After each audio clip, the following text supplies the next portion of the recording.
Bonjour à toutes et à tous, je suis René Pelletier. Bienvenue sur ma chaîne et un grand merci à toutes celles et ceux qui s'abonnent et regardent mes vidéos. Installez-vous confortablement, découvrons le sujet du jour. Choisir la bonne peinture pour peindre du formica, c'est exactement le sujet de ce guide pratique. Et si je prends le temps de le traiter en profondeur, c'est parce que beaucoup de personnes pensent qu'il suffit d'ouvrir un pot, de passer 2 couches et que le tour est joué, alors qu'en réalité, c'est souvent là que commencent les déceptions. Peinture qui n'adhère pas, surface collante, traces visibles, éclats au moindre choc ou résultats jolis pendant 1 semaine puis catastrophiques au bout d'1 mois. Dans cette vidéo, je vais expliquer clairement ce qu'il faut choisir, ce qu'il faut éviter et surtout comment obtenir un résultat propre, durable et vraiment satisfaisant sur du formica. Et je peux vous dire une chose tout de suite, la réussite ne dépend pas seulement de la couleur ou du prix du pot, elle dépend surtout du bon système complet, c'est-à-dire préparation, primaire, type de peinture, méthode d'application et temps de séchage. Si on comprend ça, on évite presque toutes les erreurs qui font perdre du temps et de l'argent. Le formica est un matériau particulier, et c'est précisément pour cette raison qu'il pose problème à la peinture. Ce n'est pas une surface poreuse comme du bois brut. C'est une surface lisse, dure, souvent brillante ou satinée, conçue à l'origine pour résister à l'usage quotidien, au frottement, aux taches et à l'humidité. C'est excellent quand on veut un plan de travail ou un meuble facile à nettoyer, mais c'est beaucoup moins simple quand on veut le repeindre. La peinture aime généralement accrocher sur un support qui a un minimum de porosité ou de rugosité. Le formica, lui, ne lui offre presque rien. C'est pour ça que les gens qui peignent directement dessus sans préparation ont souvent un résultat qui semble correct au début, puis qui se raye avec l'ongle ou qui s'écaille sur les angles et autour des poignets. Donc la première idée essentielle, c'est qu'on ne choisit pas seulement une peinture jolie, on choisit une peinture capable d'adhérer à un support fermé, lisse et sollicité. Quand je dois choisir une peinture pour du formica, je commence toujours par me poser 3 questions très simples. D'abord, quelle est la surface exacte à peindre? Un meuble décoratif peut utiliser des portes de cuisine, une table, une crédence, un plan de travail, une armoire de salle de bain, ce n'est pas la même chose. Ensuite, quel niveau de résistance est nécessaire? Une table qu'on utilise tous les jours, des façades qu'on ouvre et ferme constamment, ou une surface proche de l'eau exige beaucoup plus qu'un petit meuble d'appoint. Enfin, quel rendu je veux obtenir? Mat, velours, satin, laqué, uniforme au rouleau, tendu au pistolet, effet contemporain, finition plus douce. Tout cela influence le choix. Beaucoup d'erreurs viennent du fait qu'on prend une peinture multi-support vendue comme universelle sans se demander si elle est vraiment faite pour une surface stratifiée soumise au frottement. La catégorie de peinture la plus adaptée au formica, dans la majorité des cas, c'est une peinture de rénovation de bonne qualité, conçue pour meubles, cuisine ou surfaces difficiles, à condition qu'elle soit réellement compatible avec les stratifiés et laminés. Je précise de bonne qualité parce que sur ce type de support, l'écart de performance entre une formulation sérieuse et une peinture trop grand public est énorme. Une peinture qui adhère bien au mur ne sera pas forcément bonne sur du formica. Il faut rechercher une formulation capable de former un film résistant et d'accrocher sur support fermé, souvent en combinaison avec une sous-couche spécifique. Dans beaucoup de cas, les peintures acryliques simples ne suffisent pas à elles seules si elles ne sont pas prévues pour cet usage précis. Elles peuvent être agréables à appliquer, peu odorantes, sécher vite, mais l'adhérence et la résistance mécanique peuvent être insuffisantes sans primaire adapté. Il existe aussi des peintures glycéro ou alkydes, ainsi que des peintures bicomposantes ou des résines plus techniques. La glycéro ou les technologies alkydes modernes en phase aqueuse peuvent offrir une bonne dureté et un beau tendu, mais le choix dépend du produit exact.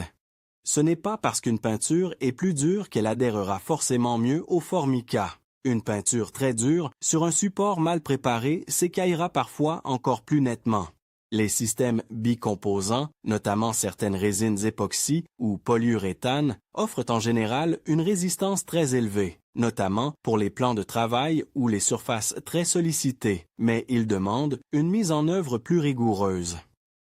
Il faut respecter les dosages, la durée d'utilisation du mélange, les conditions d'application et les temps de recouvrement. Pour un particulier, ce n'est pas impossible, mais il faut savoir où on met les pieds. Si l'objectif est de repeindre des portes de cuisine ou un meuble en formica avec un bon rapport simplicité-résistance, je privilégie souvent un primaire d'accrochage de qualité suivi d'une peinture de rénovation meubles et cuisine ou d'une laque adaptée au support préparé. S'il y a une chose que je ne recommande pas de négliger, c'est la sous-couche, aussi appelée primaire d'adhérence. Beaucoup veulent la supprimer pour gagner du temps ou économiser un pot, alors que c'est souvent l'élément qui décide si la peinture tiendra 6 mois ou plusieurs années. Le primaire a un rôle clé. Il crée un pont d'accroche entre le formica et la finition. Sur une surface lisse et fermée, ce pont d'accroche est essentiel. Même si certaines peintures promettent une application directe sans sous-couche, je reste prudent. Sur un meuble peu manipulé, cela peut parfois fonctionner correctement si le produit est très bon et que le support a été soigneusement dégraissé et égrené. Mais sur des portes, des tiroirs, une table ou des éléments de cuisine, je trouve beaucoup plus sécurisant d'appliquer un primaire spécial support lisse, stratifié, mélaminé, carrelage ou support non poreux selon les formulations. C'est lui qui donne une vraie base de travail. Avant même de parler application, il faut comprendre que la préparation du formica est non négociable. Je dirais même qu'elle compte presque autant que le choix de la peinture. Une surface en formica peut sembler propre alors qu'elle est saturée de graisse invisible, de traces de doigts, de résidus de nettoyant, de silicone ou de cire. En cuisine, c'est encore plus vrai. Si on peint sur ces contaminants, la peinture accroche mal, se rétracte, fait des défauts ou se détache par plaques. Donc je commence toujours par un nettoyage très sérieux. Pas un simple coup d'éponge. Il faut dégraisser méthodiquement avec un produit adapté, insister sur les zones proches des poignets, des champs, des bords, des parties hautes où les vapeurs grasses se déposent.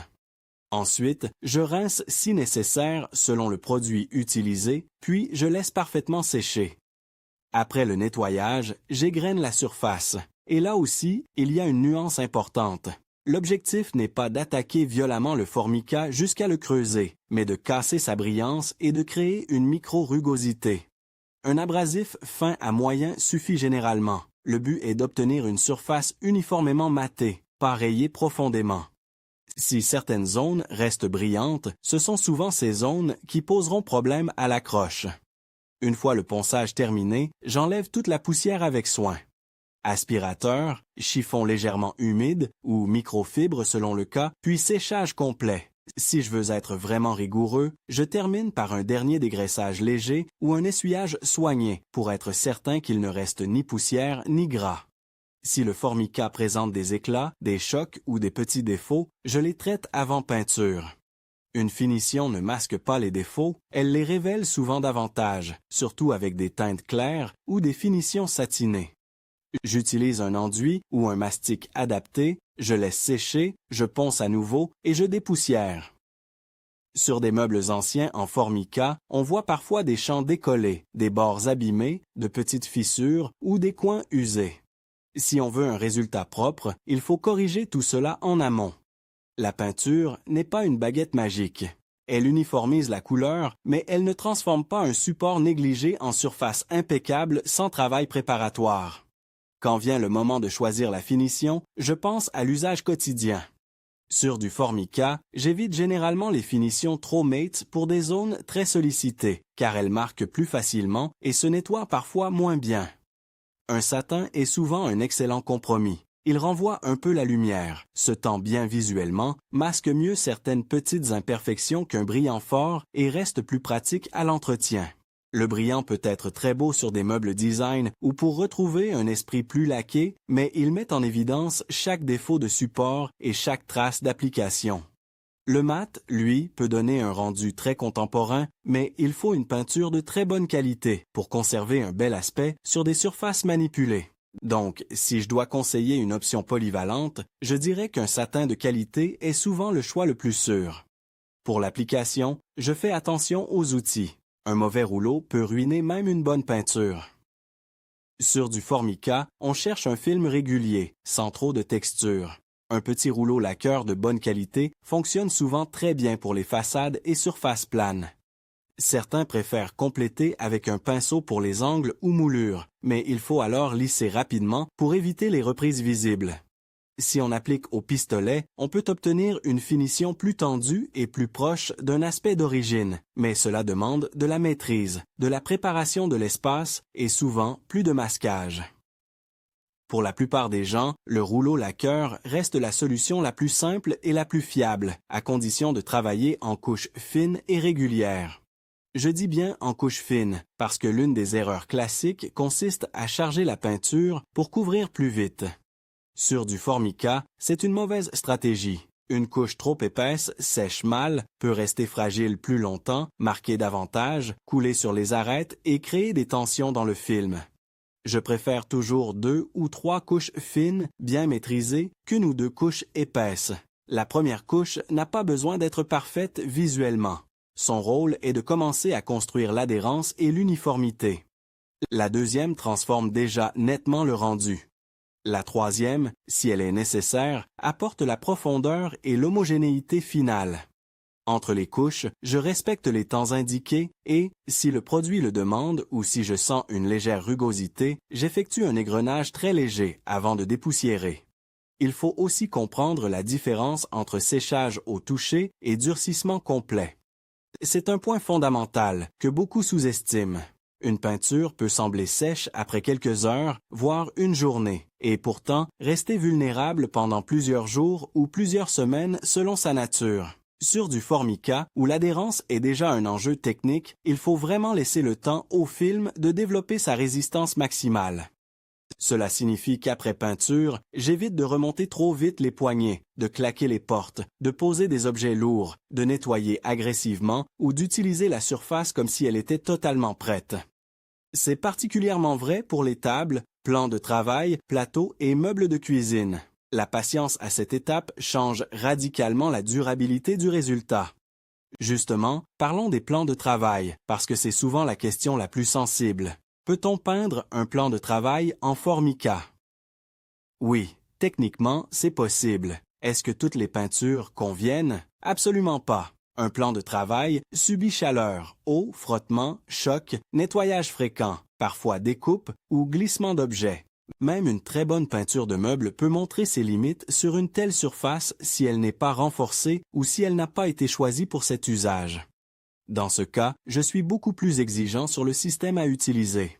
Je m'oriente vers des résines ou peintures de rénovation spécifiquement données pour plans de travail, cuisine ou surfaces très sollicitées, souvent avec un vernis de protection compatible si le fabricant le recommande. Et même dans les meilleurs cas, je considère qu'il faut garder de bonnes habitudes, utiliser des dessous de plat, éviter les coups directs, ne pas découper dessus, essuyer l'eau stagnante. La peinture peut transformer l'aspect, mais elle ne rend pas la surface indestructible. Le vernis, justement, mérite qu'on s'y arrête, parce qu'il est souvent source de confusion. Faut-il vernir du Formica peint? La réponse dépend du système choisi. Certaines peintures sont formulées pour être utilisées seules, sans protection supplémentaire. D'autres gagnent nettement en résistance avec un vernis adapté. Mais il ne faut jamais ajouter un vernis au hasard en pensant que plus de couches égale plus solide. Un vernis incompatible peut jaunir, mal accrocher, réagir avec la peinture du dessous ou donner un aspect plastique peu esthétique. Si je choisis de vernir, je le fais uniquement avec un produit compatible avec la finition et adapté à l'usage prévu. Sur des meubles très manipulés, cela peut être un vrai plus. Sur certaines peintures déjà très résistantes, c'est parfois inutile. Il faut donc penser en système cohérent, pas en accumulation improvisée. Je veux aussi parler d'un point qui déçoit souvent, la couleur finale. Sur du Formica, surtout si la teinte d'origine est très marquée, vive ou foncée, la couleur de recouvrement peut demander davantage d'attention. Un blanc sur un Formica rouge ou noir, par exemple, nécessitera souvent plus de travail pour obtenir une opacité parfaite qu'une teinte moyenne sur un support beige. Le primaire aide beaucoup à uniformiser le fond. Il peut être judicieux de choisir une sous-couche teintable ou déjà proche de la teinte finale si c'est possible dans le système choisi. Il faut aussi savoir que les couleurs très foncées ou très saturées ont parfois un comportement visuel particulier. Elles peuvent révéler davantage les traces d'application, les variations de charge, les micro-poussières ou les défauts de support. Là encore, la qualité des outils, l'éclairage pendant le travail et le respect des temps font une grande différence. Concernant les erreurs les plus fréquentes, je vois toujours les mêmes. La première, c'est de ne pas assez dégraisser. La deuxième, c'est de sauter le ponçage en pensant que le primaire compensera tout. La troisième, c'est d'utiliser une peinture murale ou une peinture décorative non adaptée aux meubles et supports lisses. La quatrième, c'est de charger en peinture pour couvrir vite. La cinquième, c'est de manipuler la surface trop tôt. Et la sixième, c'est de croire qu'une mention multi-support garantit automatiquement une tenue parfaite sur du formica. En réalité, il faut lire l'usage réel, le niveau de sollicitation prévu et, si possible, privilégier les gammes pensées pour meubles, cuisine, stratifiés ou rénovation difficile. Les produits vraiment techniques précisent souvent mieux leur domaine d'emploi que les peintures trop généralistes. Il y a aussi la question du rendu lisse sans trace, qui revient très souvent. Si je veux minimiser les marques, je travaille dans de bonnes conditions. J'évite les températures extrêmes, l'air trop sec, le plein soleil direct et les courants d'air qui font tirer la peinture trop vite. Je charge modérément le rouleau, je croise mes passes, puis je termine par un lissage léger dans le même sens. Je ne repasse pas sur une zone en train de sécher. C'est une erreur classique. On voit une petite trace, on veut la corriger 1 minute trop tard et on empire la surface. Avec une bonne peinture tendue correctement, mieux vaut laisser sécher et corriger à la couche suivante si besoin. La discipline d'application est souvent ce qui sépare un rendu amateur d'un rendu vraiment propre. Pour les meubles de cuisine en formica, je conseille presque toujours de démonter les portes et tiroirs si c'est possible. Travailler à plat permet un meilleur contrôle, réduit les coulures et facilite une finition plus régulière. Je retire aussi les poignées, les charnières si nécessaire, et je repère chaque élément pour le remontage. C'est un peu plus long au départ, mais le résultat est bien meilleur. Les champs et les bords demandent une attention particulière, parce que ce sont les zones les plus sollicitées et souvent les premières à montrer une faiblesse d'adhérence si la préparation a été insuffisante. Je veille donc à bien les dégraisser, bien les mater et ne pas les oublier dans l'application du primaire comme de la finition. Je précise également une chose importante pour ne pas créer de faux espoirs. Repeindre du formica, même très bien, ne recrée pas exactement une usine de fabrication. On peut obtenir un résultat superbe, propre, moderne, convaincant et durable, mais il faut rester réaliste sur les limites d'une rénovation peinte. Sur des surfaces très agressées, les chocs violents, les objets métalliques, les frottements répétés ou l'humidité stagnante peuvent finir par marquer. Cela ne veut pas dire que la méthode est mauvaise. Cela veut dire qu'une surface rénovée demande un minimum de soin, comme beaucoup de finitions peintes. En revanche, si le travail est bien fait, la transformation visuelle peut être spectaculaire et donner une seconde vie à une cuisine ou à un meuble sans passer par un remplacement complet. Si je devais résumer le bon choix de peinture selon les cas, je dirais ceci de façon simple.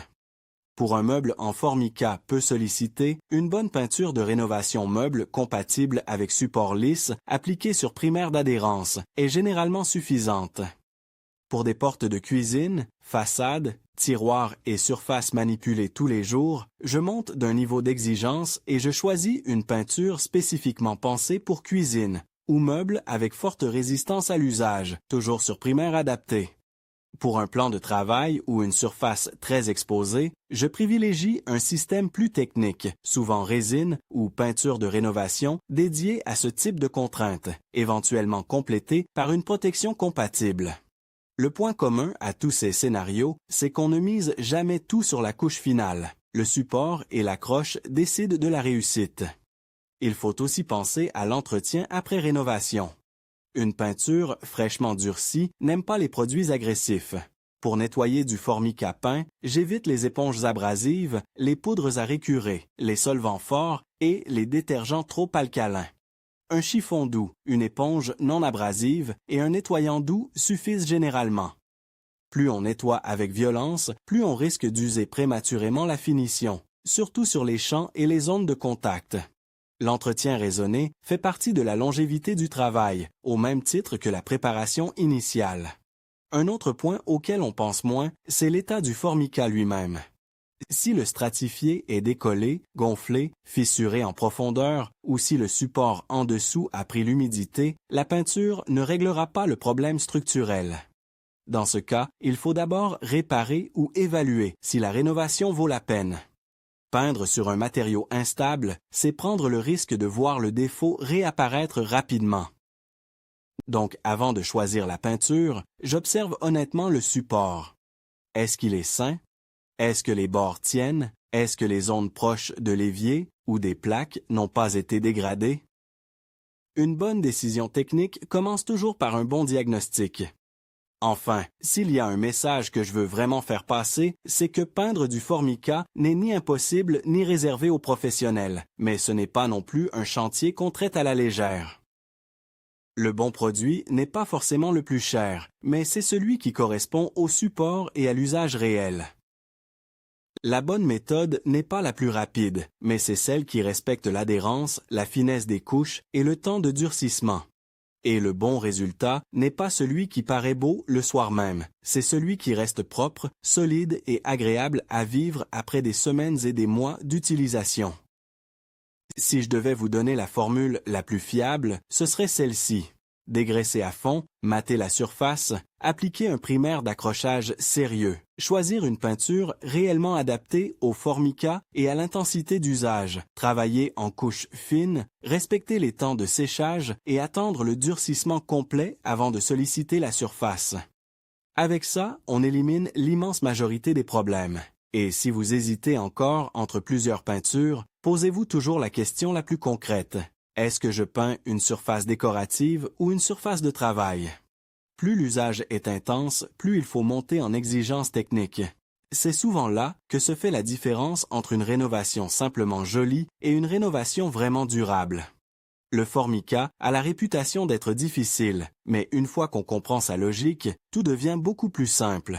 Il ne faut pas le traiter comme un mur. Il faut le traiter comme une surface lisse, fermée, sollicitée, qui exige de l'accroche et de la résistance.